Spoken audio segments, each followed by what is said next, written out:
Welcome to the Stronghold, folks. I'm Slay, and for this month's figure, we have the 1/8 scale of Mirai Kiriyama from Kyoto Animation. Mirai is from the fall 2013 anime Kyokai no Kanata, or Beyond the Boundary for you overseas folks. K&K is a mix of dark fantasy and a romance story between Mirai, a girl who has a unique power to bend her blood into weapons, and Akihito, a boy with just an intriguing bloodline. Together, they form a mutual bond where Mirai builds her courage to destroy Yomu thanks to Akihito, and in return, Mirai joins the Literary Club, which also happens to house 2 other warriors. Now, I got this figure secondhand, basically still pristine, thanks to the last owner who kept her safe in an enclosed display. I scored this for €385, about 450 USD.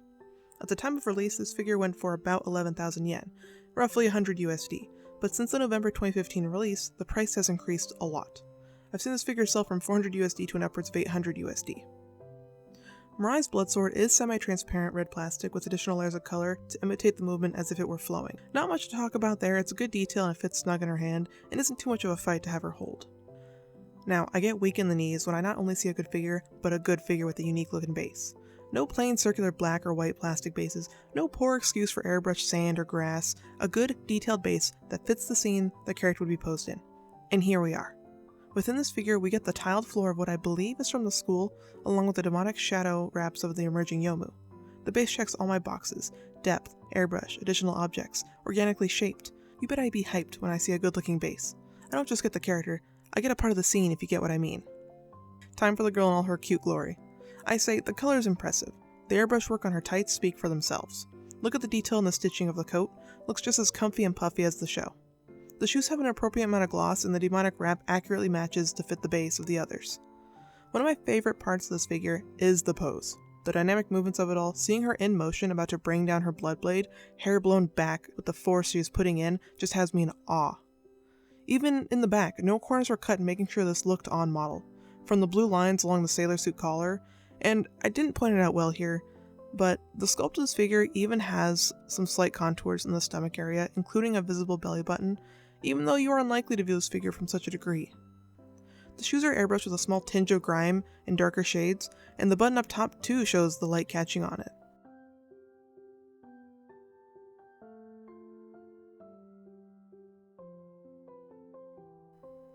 I just have to take a pause a few times whenever I stop to look at her, because she is gorgeous. Any fan of the series, or just Mirai, needs this figure. And I've read a good few comments of people not too keen on the paint job, especially the face. And I can agree to an extent.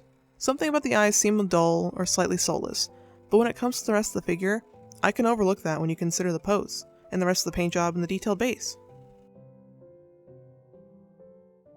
My one real concern on this base is that it's rather light. While the whole figure is not very heavy, I worry that Mirai won't stay lodged into the peg hole very well.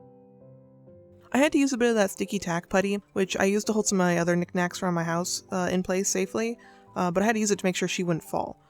The peg on her foot was not perfectly snug in the divot on the base.